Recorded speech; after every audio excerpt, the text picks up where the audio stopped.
May 1945. Europe celebrates victory. But here, in Yugoslavia, war is not over. Not yet. A darker chapter begins just as the guns fall silent. Thousands of German prisoners, men who once terrorized these lands, now stand helpless in the hands of those they oppressed. Their fate is sealed. But the real reasons behind what happens next remain buried in shadows and controversy. Because within days of Germany's surrender, entire SS divisions would vanish. Not into prison camps, not into war crime tribunals, but into mass graves, unmarked, silent, erased from history. During the years of occupation, 2 SS divisions carved a path of terror across Yugoslavia. The 7th SS Prinz Eugen and the 21st SS Skanderbeg. These were not conventional military units. They were instruments of brutality, weapons of fear. Velika was one of their most horrifying targets. 428 civilians were slaughtered in a single morning. Women, children, the elderly. Entire families burned inside their homes. Villages left in ashes. And Velika was only one name on a long list. From Montenegro to eastern Bosnia and deep into Serbia, the pattern repeated over and over again. Dozens of villages wiped out. Between 50 and 60,000 civilians killed in just 2 years. Not in battle, but through deliberate, systematic violence. When Nazi Germany occupied Yugoslavia, they imposed one of the most brutal reprisal policies of the war, the 100-for-1 rule. For every German soldier killed, 100 Serbian civilians were executed. Entire school classes, entire neighborhoods. Kragujevac became the symbol of this horror. Hundreds of boys, some barely teenagers, lined up and shot simply because they were available targets. Now, in 1945, the tables had turned. Tito's partisans declared, "We're only following the law you created." It became the official justification for executing thousands of German prisoners through the summer and fall of that year. Men from SS units, some of them directly involved in massacres, others simply guilty by association, were marched out, lined up, and shot. But beneath this public explanation lies a deeper question.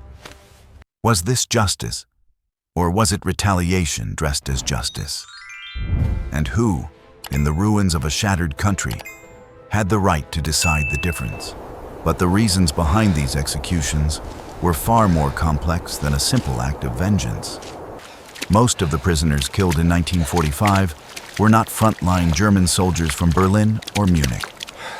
They were Volksdeutsche, ethnic Germans who had lived in Yugoslavia for centuries, or ethnic Albanians from Kosovo who had served in the SS Skanderbeg division.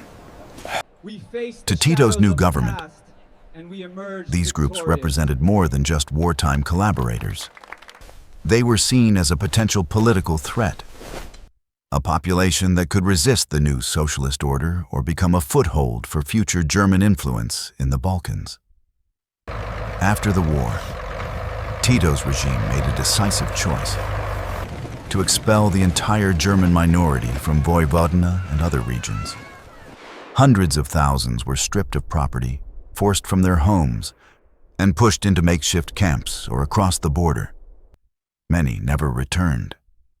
In this context, the execution of SS prisoners served a second purpose. It was punishment, yes, but it was also a message, a blunt, unmistakable warning to the entire Volksdeutsche community. There is no place for Germans here anymore. It was political. It was strategic. And it ensured that the new Yugoslavia would rise without the shadow of its former German-speaking population. Tito needed complete, unquestioned authority. In the fragile aftermath of the war, he could not allow any armed group, not German remnants, not ethnic militias, not former Nazi auxiliaries, to survive long enough to challenge the new Yugoslav state. The landscape was still filled with rival forces. Chetniks hiding in the mountains, Ustasha fugitives slipping across borders, royalist cells waiting for an opportunity. One spark could reignite the entire region. Eliminating captured SS troops became the fastest and cleanest way to remove that spark. It wasn't just retribution, it was a calculated political purge, a preemptive strike against any future rebellion. And it served another purpose. These executions fed directly into Tito's narrative, portraying him as the righteous avenger of the occupation. The man who punished the butchers of Yugoslavia. See this date. It silenced dissent, unified supporters, and reminded every remaining faction that resistance was no longer an option. There was another calculation behind Tito's decisions: preventing Western interference. He had watched the British in Austria hand over tens of thousands of Ustasha and Chetnik prisoners to his forces during the Bleiburg repatriations. That cooperation worked in his favor, but it also revealed a risk. If the Allies were willing to intervene in prisoner transfers, they might just as easily demand custody of captured German troops. Tito couldn't allow that. He didn't want the United States or Britain stepping in, insisting on trials, or transforming SS prisoners into diplomatic leverage.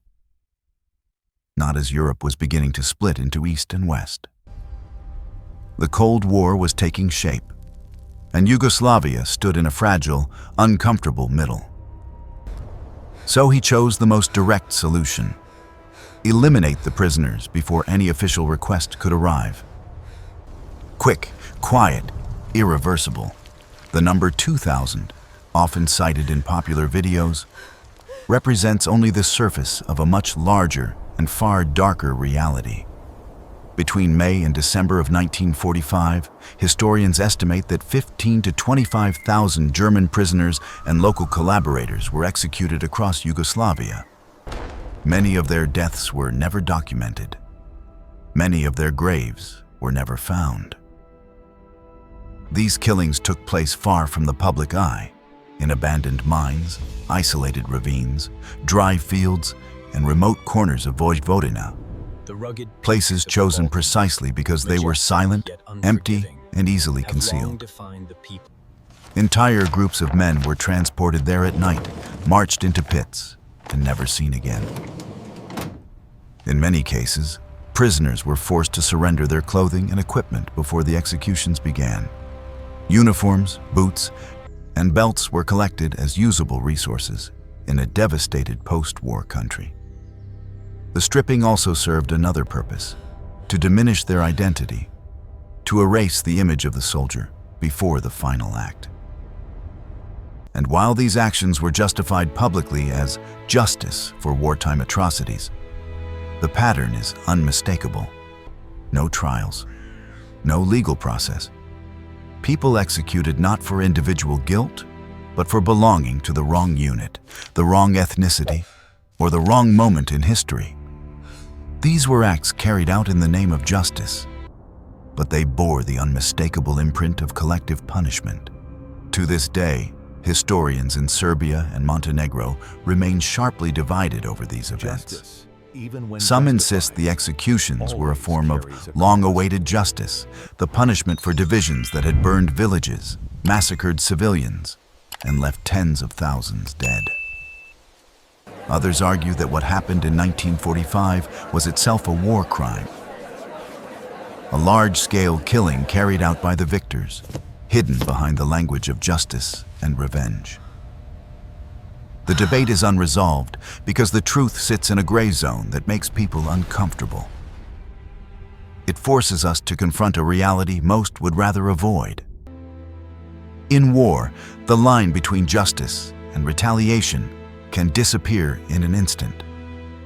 Victims can become perpetrators, and the desire for safety can turn into the machinery of collective punishment. War is never a clean struggle between good and evil. It is a spiral of violence, where morality bends, breaks, and reforms with each new atrocity. Yugoslavia in 1945 is a painful reminder of that spiral. A moment when wounded nations, blinded by grief, tried to remake their world through force. And in that effort, they left behind a warning etched in the landscape of the Balkans, that vengeance, even when justified, always carries a cost. History is rarely clean, and it is never simple. To understand what happened here, we have to look beyond the surface, beyond the labels of victor and defeated, and confront the motives that shaped every decision. Only then can we learn from the past rather than repeat it. Because even after the last shots were fired, the scars of war remained. They lingered in unmarked graves, in silent memorials, and in the memories of those who survived. And they remind us of a difficult truth, that sometimes even the side that wins must face painful questions about what it chose to do and who it became in the process.